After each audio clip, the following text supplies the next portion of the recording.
So introductions then. My name is David Lowe. I'm the Vice President of the Dragons, volunteer Vice President, I will add. And we have with us, joining us is Chris Patterson, who is our Director of Coaching, also volunteer Director of Coaching.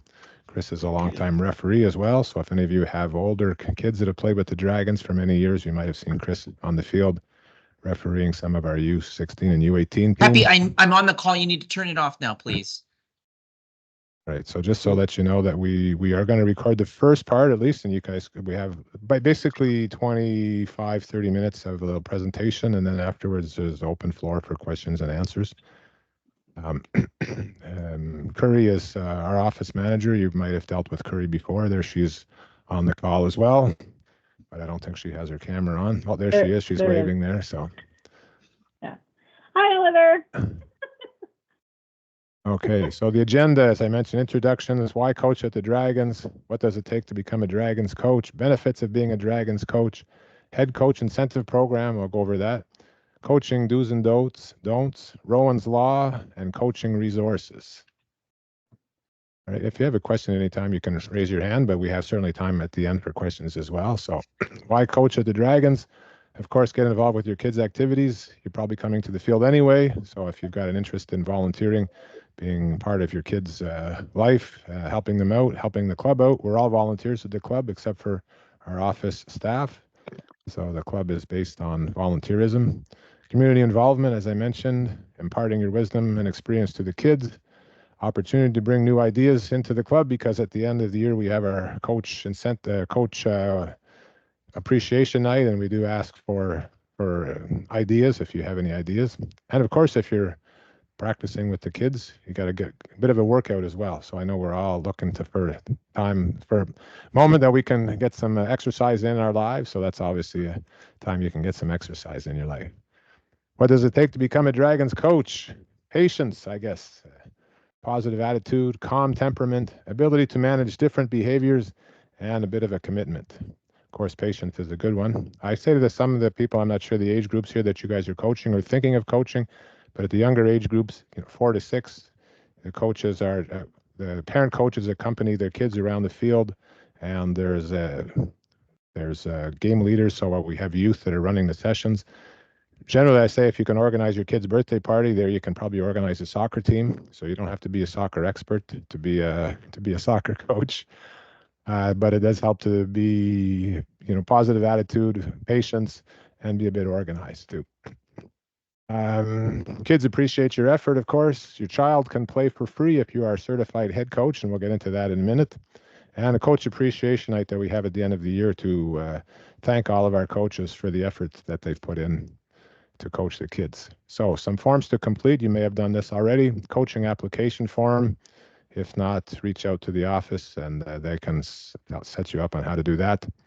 The police vulnerable sector records check. So a police records check for the vulnerable sector. We get all of our coaches at U9 and above to fill out a police records check or go and get a police records check. And that's valid for 3 years. So every 3 years you have to go back and get one. It's obviously to protect the club. And it shows a bit of a commitment to do that. Mine is in the process. Hopefully you won't be like me and have a bad guy who's born on the same day as you and have to get your fingerprints taken. I don't wish that on you guys, but it happens to me every time I have to do it. So costs are covered if you do all of the coaching clinics and things like that. And the cost is covered also for the police records check. You send a message into the office. Curry will send you a form letter. Go ahead. Is it Jason? Jason, you're on mute. I can't hear you. Sorry, can you hear me now? Yes. I was just wondering, the police records check, how current does it have to be? If it's within the last 3 years, then it's good. Okay, good. Thank you. Okay. So another form to complete, U8 and up. So we do have referees at U8 and up. We don't have referees at U4, U5, U6, and U7. We have like game leaders that do the reffing at U4, U5, U6, and the parents are on the field at U7. We call them game leaders as well. U8 and above, we have referees. So we ask the coaches to fill in a hand a roster into the referee before the start of the game. And then if there's ever an injury, just fill out an injury report. Generally, we hardly have very many of those in a year, but once or twice, usually it's the older age groups. Maybe somebody falls backwards, hurts their wrist or something like that. We have had the odd case of somebody dislocating a shoulder, so just be aware of that. If you happen to be coaching an older team and that happens and the parents come to pick up the child at the end of the practice, then you've got to tell the parents, obviously, if it's a dislocated shoulder, they're going to know. But if it's something else, maybe they hurt their wrist or something like that, it's good to know. Coach incentive program. So our objective is with the coach incentive program is to try to incite people to go and take the Canada Soccer courses that are run by certified coaches from Ontario Soccer that come and give us coaching clinics. If you take the course that's appropriate for your age group and the respect in sport course, then at the end of the season, we will refund you the regular registration cost for your child. So basically, if you're a head coach and you take the training, your child gets to play for free, but obviously for free is in quotation marks because you guys have put in X number of hours of volunteering over the course of the summer, right? Running a practice and a game for 13 or 14 weeks. So it's a bit of an appreciation that we have for you guys if you're going to do that. And to be honest, the coaching courses are excellent. If you haven't taken them, I strongly recommend it. When I started off coaching when my son was 5 years old, before I had taken the coaching courses, I had my team line up in two lines to pass the ball to each other, and that didn't work out because at 5 years old they don't share. And so I learned that the next weekend at the coaching clinic.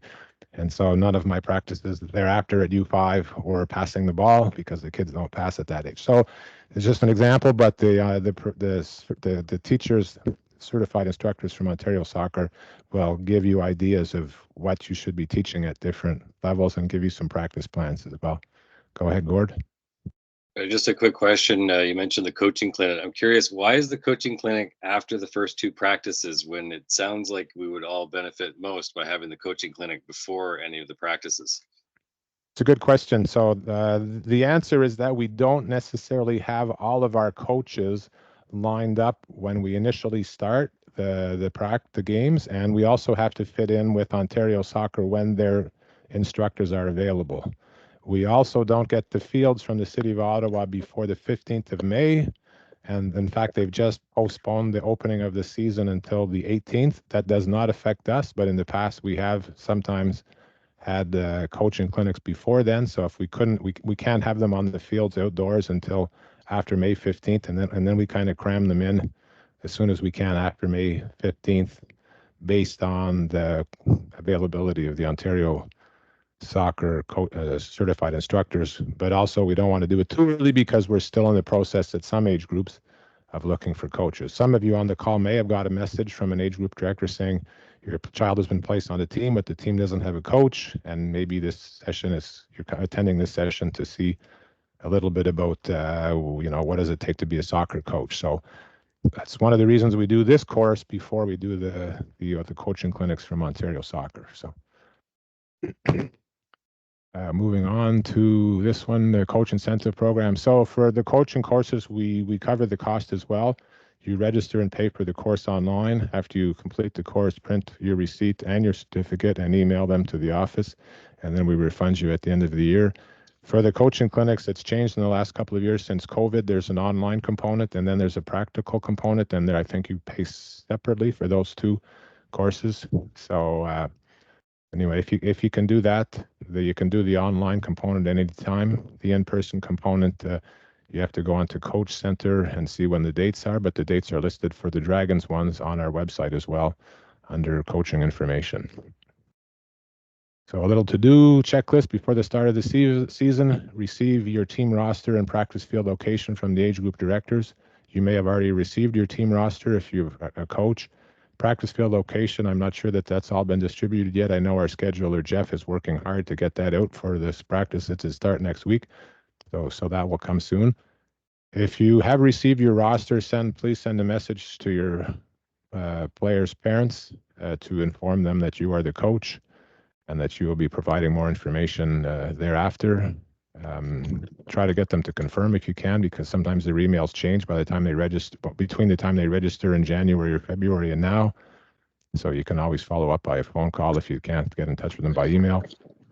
The coach equipment, apart from U4, U5, U6, we had the equipment pickup day last Saturday. If you didn't get a message to go and pick up your equipment, then the equipment bags are in the office. So drop into the office when it's open, Monday to Friday, 10 to 4-ish. Sometimes they're there a little bit after 4, but to be safe, try to go 10 to 4. And not this coming Monday. And not this coming Monday, yes, because it's a holiday. U4, U5, U6, we're working on a date. Pat, the age group director, will get in touch with those who are U4, U5, U6. We're tentatively aiming for the 25th, but we don't know a time yet. On the to-do list checklist at the start of the season, so organize assistant coaches if you want to have some. Quite often, parents are super willing to volunteer as soon as somebody steps forward to take on the coaching role. So if you're new to coaching, or if you're a seasoned coach and you need people to help out, to do whatever, get balls from behind the net. Maybe you want to run some drills. If you're an older group, if you're older kids and you have somebody who wants to play goaltending the whole time, or keeper, we say, you might want somebody to do some keeper training. But certainly, you can have smaller little practices, little groups of kids if you have more helpers. Go ahead, Jason. Sorry, I just on the picking up everything. I did already see you guys this past weekend. I can't hear anymore. Is it just me, or is Jason frozen? Yeah, I think he cut out. There we go, Jason, you're back. You cut out. I didn't hear your question, sorry, because you froze for a minute. Oh, sorry. It was about the game sheets. Where do we pick the game sheets up? Okay, the game sheets. Maybe Curry can answer that. I think we post them on our website, right? Or the age group directors will send them out. Yeah, exactly. So it should be under more information. If you go to coaches, it might even be there. So if you go to our main website, the more information tab, and then if we're talking about the health, safety, and coaching materials, I think it might even be there. Yeah, so can I share my screen briefly? Sure. Okay. So let me see this one here. So here we have it. If you go to our main page, this will be what it looks like. You're going to go into more information and coaches. Scroll down, health, safety, and coaching materials. So under coach materials, you'll see U8 to U11 game sheet. That might be changed to U12 at this point, and then U13 to U18 game sheet. They look a little bit different, but yeah, it should be the same thing. Also, for those U7, U8s, while you're here, if you are looking for videos on how to put together your nets, you will find the videos here. And that's it. And I see, sorry to interrupt. I saw on your page there that you also had right beside where the game sheets were. Is that the rule summary for each age level and bracket as well? That's correct. Yeah. Okay, yeah, perfect. Our handbook, it's called the handbook. So our handbook has, the rule summaries there. Yeah, but the handbook has the more detailed rules, but the last page of the handbook is reproduced here. It's kind of like a one-shot deal of all of the little rules that you need to know. Yeah, otherwise you'd be going under About Us and Handbook. Okay, perfect. Thank you so much. No problem. Okay, I will go back to the... Sorry, David. It's all right, no problem. Tell me when you see the slides come up. Yep, okay, so yeah, thank you. So as I mentioned, organize assistant coaches if you have them. If you want to have a team manager to do the reminders that there's a practice or game or something like that, so it's not all on the coach. Introduce yourself, assistant coaches, team manager at first practice, distribute uniforms. Just a note for first-time coaches, the uniforms are in different sizes. And the numbers, so if somebody wants, the smallest child maybe want a certain number that happens to be the biggest uniform. So my advice is to make sure that you line up the kids smallest to largest, or figure something out that the children get appropriate uniforms, because afterwards it's difficult for us if you hand them all out to the wrong sizes for us to try to find extra uniforms for the kids. All right. So during the season, send out practice and game reminders, prepare a training plan before each practice. I think it's super great to come prepared to the practice. We do have on our coaching website, on our coaching tab on the website, all kinds of ideas from Ontario Soccer for sessions that you can run. In fact, there's 20 sessions, so you can print off session 1 for week 1, session 2 for week 2, etc. But all the ideas are there. We try to provide as much support as we can to coaches. For the older age groups, maybe communicate positions and tactics to players. For the younger age groups, I guess positions, you're going to talk to them about positions, forward or defense, maybe at the younger age groups. Obviously, with your older age groups, then you've got more positions to play.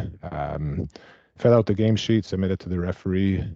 What I suggest you do is get a game sheet, put all your players' information down on it, save it, and then just print it off every week. So you don't have to fill it in every week. Just print it off, bring it to the game. After the end of the season, at our soccer day at the end of August, which will be August 23rd and 24th, I think, 24th and 25th, sorry, then we'll have a tent set up.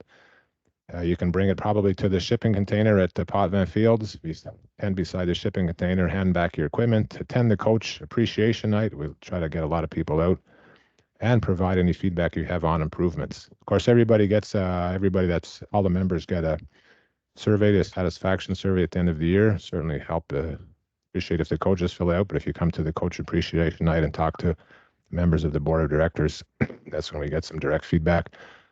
The handbook Curry just mentioned, that's kind of our Bible for soccer. It gives all the rules for the different age groups, and there's a summary at the end. I suggest you take a few minutes to read it if you can before the season starts. It's available in English and French.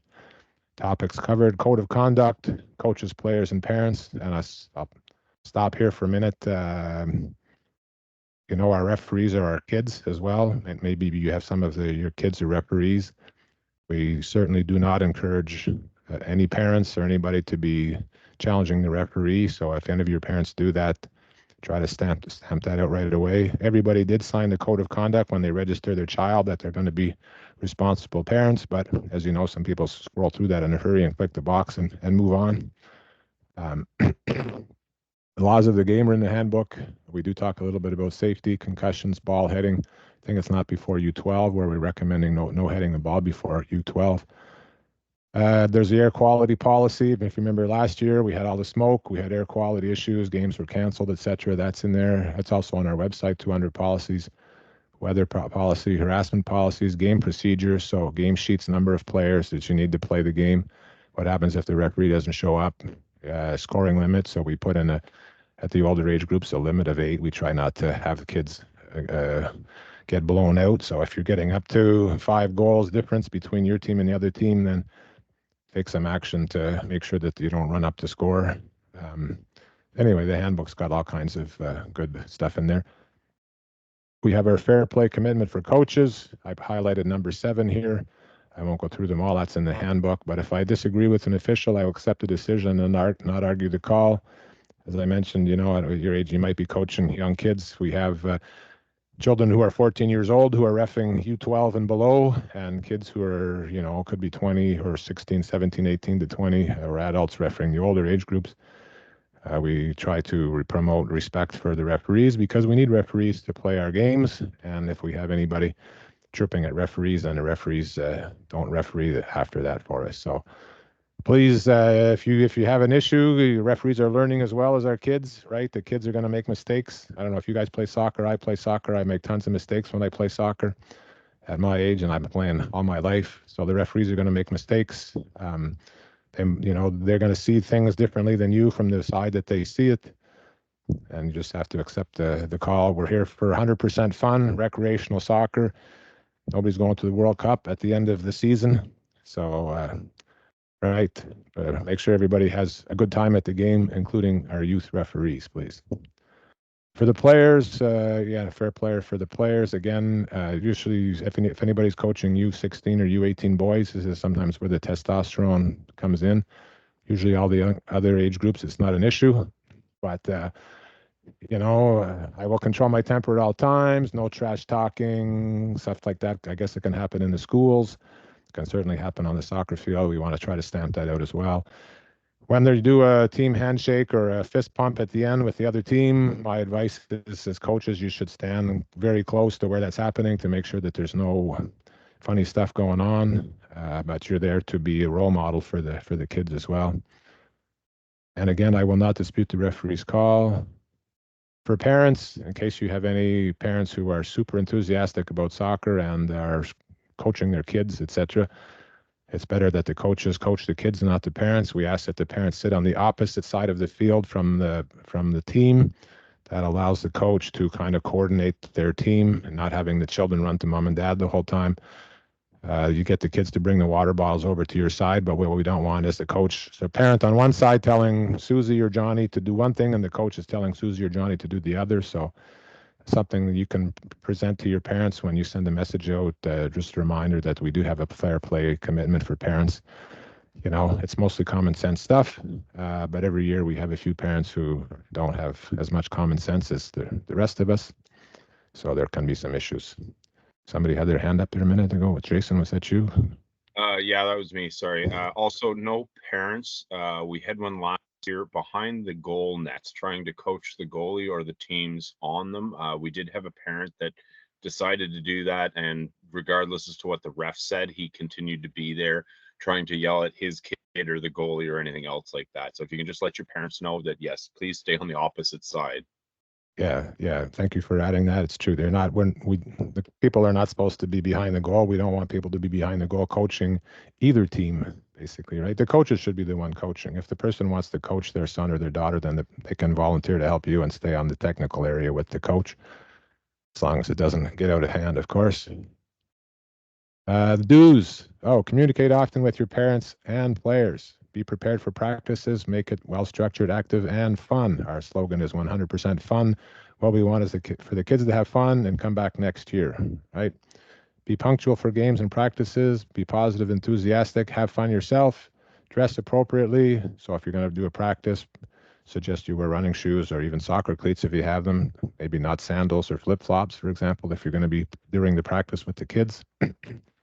As I mentioned, we just mentioned this at games, ask parents to sit on the opposite side of the field from the players. All players should get equal playing time. Introduce yourself to the other team's coach before the game. That tends to help manage the game. Encourage your team and the opponent. We really like for you to encourage both people because all of the kids are learning. And of course, teach fair play, respect, and sportsmanship, and set an example for the kids. Do's again, know the laws of the game. They're in the handbook. If you don't know them, then just don't interfere with the referee. Let the referee call the game. The referee knows the rules of the game. I did say here, intervene immediately if you detect inappropriate behavior. So if there's bullying, racism, foul language, rough play on the part of your parents or players, pull the kids off the field. Ask the referee. It might not be time for a substitution, but say, ref, I really need to pull this child off because they're being inappropriate behavior. So focus on player development, not on winning, of course. I suggest you a little proper warm-up before every activity. Just kind of, you can do some running around, some stretches, etc., like that. If you would like to approach the referee to request an explanation of a call, and I said here not to argue for a change in the call, please do so in a calm and respectful manner, only at halftime or after the game. Chris is nodding his head yes as a longtime referee. So praise good play, creativity, and improvement, not just goals, right? If you taught something in practice, a certain move, and somebody does it in the practice, or sorry, in the game, then that's really a win for you guys, as just as much as scoring a goal is, right? And then try to praise that child for pulling that move in the game. Insist that at least one parent be present for games and practices U4 to U12, so they can't be dropping off their children. It's not a babysitting service that we're running or you guys are running there. The parent needs to be there if something happens, or let's say electrical storm comes in and everybody needs to leave right away. And this child, the parent's not there, then somebody's got to stay there, obviously, with the child, but the parents should be there the whole time. And inform the parent if their child is injured. Don't argue with the referee or the other team's coach, players or parents. Don't scold the player for making a mistake. Don't run up to score. We talked about that. Don't direct the game from the sidelines. What I mean by that is don't say, if somebody has the ball, pass it to so-and-so, pass it to so-and-so. Let the kids on the field make the decisions. You can talk to them at halftime or before the game, but it's not, you don't want to be coaching them. You can coach a little bit, of course, tell the players to move up, spread out, do things like that. But if somebody gets the ball, don't tell them, okay, dribble past player number 8 and then shoot on the net type of thing, right? Don't leave a child unattended at the end of the game or practice. So rule of 2, I'll touch on that briefly. Rule of 2 is that there should be at least two adults for if there's a there are two people around if there's a child who's by themselves. So don't be there with a child, yourself with a child on the field. So generally you would have your child there. It would be great if there was another parent that stayed until the other, if for whatever reason the child is alone at the end of the practice, and you can ask another parent to stay until that other child's parents come, then you have two adults who are there. That's a rule of two, and we promote that for the safety of everybody, and of course for protect ourselves as well. Don't try to win at all costs, and don't take yourself too seriously. In fact, at the younger age groups, the sillier you can be, the more fun the kids will have, right? And speaking of silly, we are in the process of getting a little, I don't know if I should reveal this news, but we are getting a mascot this year. So you guys can look forward to seeing a mascot on the fields this summer. We will see. Oh, look at that. Oh, yeah. That's great. Yeah, Jason, the kids will love that there. So game procedures, what did I say? We have implemented game reporting procedures for all games involving referee. Ensure that only registered players participate in the game. This is all common sense stuff. But if somebody shows up at the game and says, I'm a friend of Johnny or I'm a friend of Susie and you guys are missing players, can I play? The answer is no, not unless they're registered, because if they get injured, then everybody's liable, right? So, and it has happened in the past where somebody just comes up, you're practicing at a local field or something like that. Kids are walking by, they want to join in. Some coaches might say, come and join us for a scrimmage, but that we are liable as a club if something happens. This is the older age groups. Ensure that players who have been suspended have served their suspensions. It's very rare that it happens, but sometimes somebody gets a red card in a game. As usually I mentioned U16 or U18 boys, it can happen.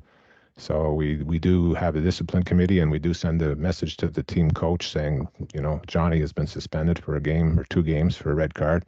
So obviously you can't put Johnny back in as somebody else on the game sheet, right? You have to abide by that. As I mentioned before, we have to set an example. Assist the referee in completing discipline reports by correctly identifying offenders. As I mentioned, U16 and U18 boys usually only.